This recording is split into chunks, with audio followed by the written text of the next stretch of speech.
If you have an interest in horses and love learning more about horses, the horse industry, teaching, or even managing your own horse business, then you're in the right place. We would love you to join us on our mission, which is to improve the lives of horses around the world through the education of riders, handlers, and trainers. So get comfortable, listen in, and enjoy. Our guest today is Katie-lea Quigley. Katie's an equestrian coach. She's got a love of all things equestrian, digital and design. So as well as coaching and training, she's also branched out into a couple of other equestrian ventures. She's got an online shop and also a marketing agency to help business owners within the horse industry. How are you today, Katie? Hey, Glenys. I'm great. How about yourself? Great as well. Now, Katie, we normally start off with a favourite quote. What have you got for us today? Cool. My quote is actually from one of my favorite business moguls, Gary Vaynerchuk, and it's no matter what you do, your job is to tell your story. Yeah, and I think he's pretty good at telling stories too. And I think he's established a very large business on a lot of his storytelling, which is great. No, it's awesome. I definitely think no matter what you do, you always have to be true to yourself and follow whatever your heart says. Yep. It's always just telling your story and whatever means the most.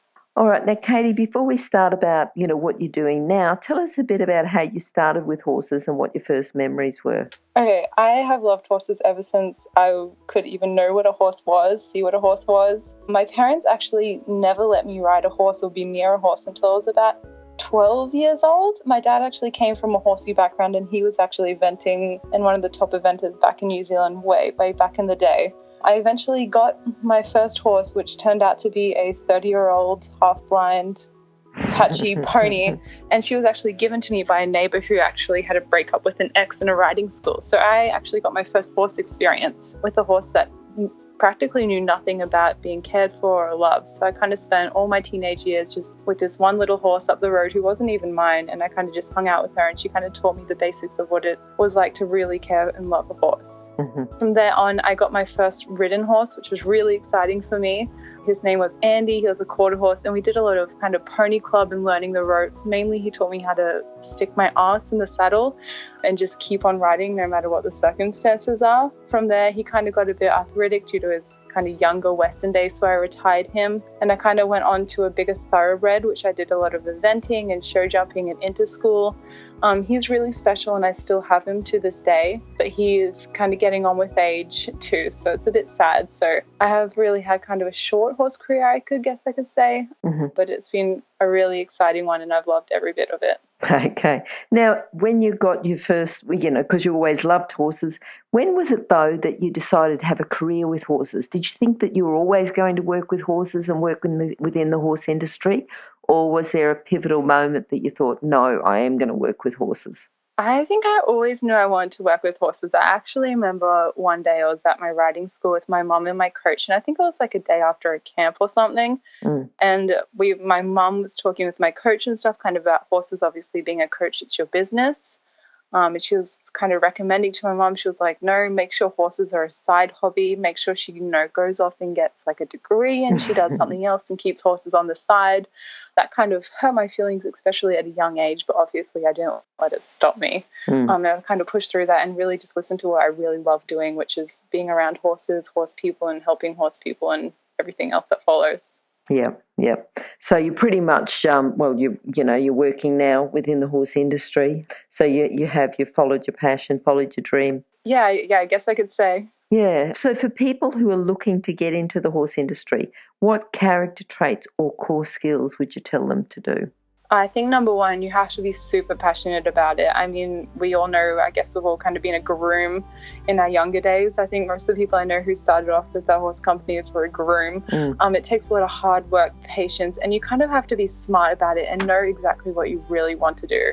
You just have to kind of just keep evolving and don't just stay put all the time. I think it's one of the best and most rewarding industries to be in. We all are passionate about something that's so kind of niche these days. And I just love the people and the horses, and I think I could recommend it to anyone. Good. Just as long as you work hard. Yep. And what about people who've influenced you and helped you in your career? That's such a hard question. I think I've had a multitude of people that kind of helped me throughout the way. I guess the kind of more classic one is that my mum has been really helpful. She kind of hasn't been the most supportive at times, but she has been extremely helpful in helping me with my business and my horses and just making sure I was happy and kind of doing what I love. I've had a lot of great coaches and stuff. Another good quote actually I got from one of my coaches was "keep kicking." I kind of had a time in my show jumping career where I was a little bit nervous and I kept stopping, and he was just like, just keep kicking.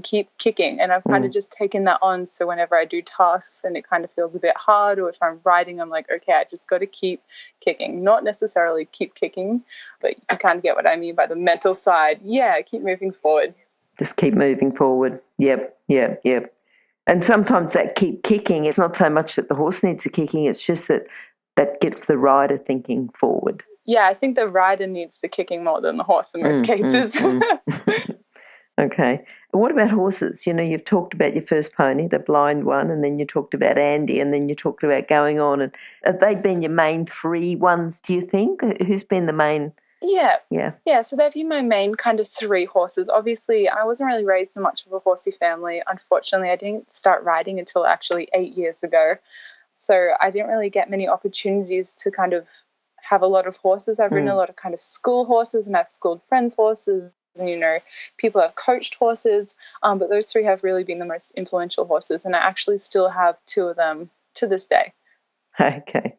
And what about your proudest moment then? Has it been, you know, within the horse industry, not necessarily as a rider or competitor, because you're doing a fair bit, you know, outside that and still within the horse industry? What do you think your proudest moment's been so far? I've had so many proud moments. I feel like that's such a tough question. I think my proudest moment would definitely be launching Equipad. I think it's something I never really guessed I could do, and like seeing it grow over the year. And so I think it's just been my most proudest moment when I think back on it, the day that I actually kind of had the idea and acted on it. That's definitely probably one of my most proudest moments to this day. And what gave you the idea? Okay, so funny story is I was actually going to start like a fashion line for clothing, and my partner was like, oh no, maybe you should do this but for horses. So I kind of switched the whole idea. I was actually still going to do kind of exclusive fashion wear for people. Then I flipped it and I was like, you know what, this is my favorite piece of tech. I'm going to take it and I'm going to roll with it. So we kind of came up with the word Equipad. And we just do exclusive saddle pads for the time being, but we are looking at kind of branching out into rider clothing and stuff, which would be really cool considering that's where the idea evolved from. And just exclusive to riders and to people riding, competing. You know, I mean, we've certainly got a certain style and you can put a tweak on that style. I think that would be, sometimes we get a bit daggy, you know, you need something with a bit of style in it as well. Yeah. And I think the great thing is, as riders, sometimes it can be really easy to get caught up in the rider world and, you know, think you have to follow certain trends and be like other people and wear certain gear. And I think it's really great that we have kind of an exclusive amount of products that people can, you know that when they ride in it, they feel special and individual. And it's just that kind of little piece of tech that kind of sets them apart from everyone else, because it's so easy to get lost these days. Yeah. Now, what do you think, you know, in the launching Equipad was your biggest challenge? Oh, manufacturing would have to be the biggest challenge. We obviously manufacture overseas for the time being, and I had no prior business knowledge to starting Equipad, so definitely figuring out manufacturing and the logistics behind a business has definitely been one of my biggest feats. Obviously, I've read a million articles, watched a million videos, and I've actually spoken to people who have been successful not just in the equestrian industry, but similar industries like fashion and all that type of stuff as well. So if anybody who is actually wanting to start a business, definitely look into your manufacturing, especially if it's a product.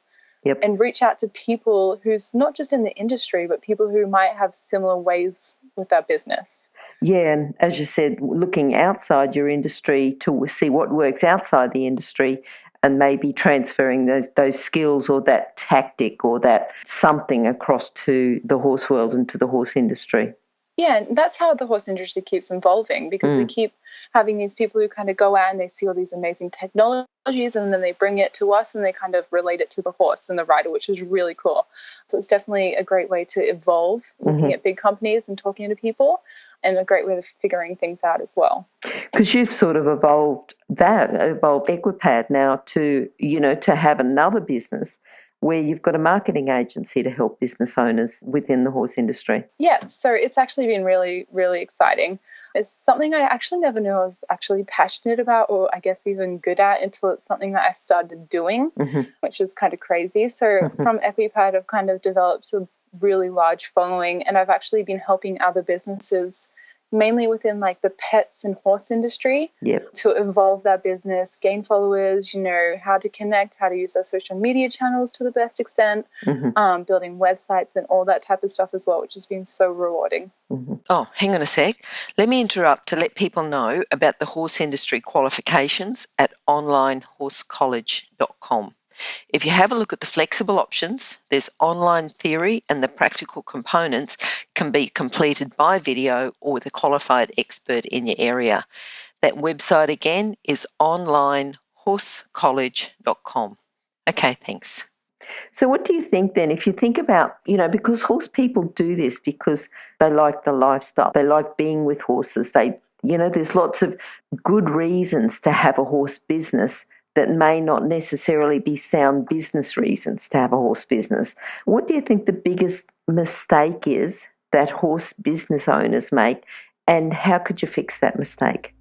I think the mistake would have to be that they don't look into the market enough. I think there's a lot of businesses trying to do the same thing and trying to kind of replicate what other businesses are doing, and they're never really thinking, how can I stand out and how can I bring more value to my customers rather than just selling a product. It's something that's really overlooked, not just in the equestrian industry, but the industry of like e-commerce and products and business as a whole. I think definitely finding what you're good at and what value you can bring to your customers and what differentiates you from other businesses is a really big thing that people overlook. Yes, I think that differentiation. Yep. So that every horse business is not the same. There's a few different general models, like if there's a riding school and you're the only riding school in the area, that's great, because people will travel to you, and it's sort of like you're collecting all the same business. But then when another riding school sets up, it sets up the same. It's, and it's got to be a bit different. It's something you see really often as well. Like when that happens, when it starts getting more saturated in an area and stuff. And then it's really sad to see a business not succeed like they used to. Yes. Like when you see riding schools close and stuff, it's really, really sad to see. But it's definitely about figuring out what your strengths are and how you can kind of act upon those. I think another big thing as well is they utilizing social media more to a better extent, and definitely posting more and reaching out more.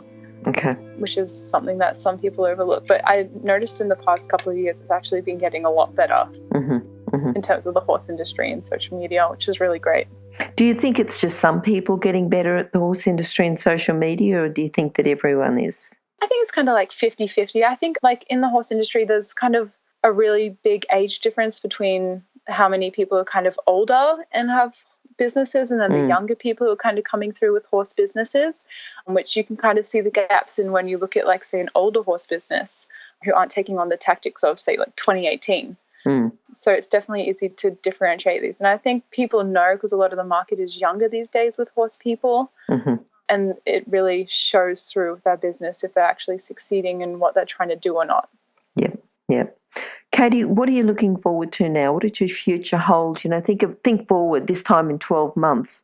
Where do you see yourself, and what are you looking forward to in the next 12 months? I'm definitely looking forward to developing my marketing agency. I think we definitely have a chance of being one of the biggest equestrian marketing agencies, at least within Australia or internationally. And with Equipad, I'm really, really, really looking forward to getting out a few collections of saddle pads and kind of developing our range. We actually have some really great technical attributes that have never been seen on a saddle pad before, which will be coming out hopefully in March. So definitely developing my products and making sure that everything is the best it can be, and also just developing things that all my fellow equestrians are really going to enjoy and love. So that's just my biggest goal for the next 12 months. All right. Well, we'll look forward to talking to you about that as that product evolves and the benefits and everything for horse people, horse owners, horses. Yep. No, definitely. Now, Katie, how can people contact you? Awesome. You can either contact me via email. So it's katie@myequipad.com. That's myequipad.com, and it's just Katie, Katie. Or you can contact me via phone. So it's 043 11 77 003. It's a pretty easy one to remember. Or alternatively, you can contact me on Facebook if you just look up Equipad or Equiminimal, and you'll be able to find me on any one of those channels. All right, good. And now, just before we go, have you got a message to our listeners? You could summarise your philosophy with horses, or just a general message to our listeners? Yeah, I think no matter what it may be, if you love it as much as what you think you love it, you have to go for it and you have to work as hard as you can, whether it's a riding goal, whether it's a business goal, no matter what it is. I know that you can achieve it if you just put in the hard work and the effort and you tell yourself that you can actually do it. It's all about your mindset and your actions. And Katie, I didn't ask you about a book. I wanted to have a favourite book that you'd recommend people. Yes, please. Okay, so I'm kind of all about the mindset, and I think everything starts from your mind and your body. Mm-hmm. And I really love Tony Robbins' Awaken the Giant Within. I think it's a really, really good book, not just for business people, but for riders, everyday people. If you have a day job, no matter what it may be, young or old, I think it's a really good book just to have a read through. I think there's an ebook on Audible as well, which is a lot easier than reading a long book. Mm-hmm. But I definitely recommend it as a good read. Okay, that's wonderful. All right, and thank you for the message. Thank you for the details, and we look forward to you expanding and catching up with you again with your life in everything equestrian, digital and design. So thanks very much for talking to us today, and we look forward to talking to you again soon. Thank you so much. I'm really excited. I hope you have a great day. You too. Bye. Thank you. Bye. Oh, wait, before you go, if you're an equestrian coach or a horse riding instructor, or even if you aspire to be one, have a look at the free video series for horse riding instructors on the Horse Chats website.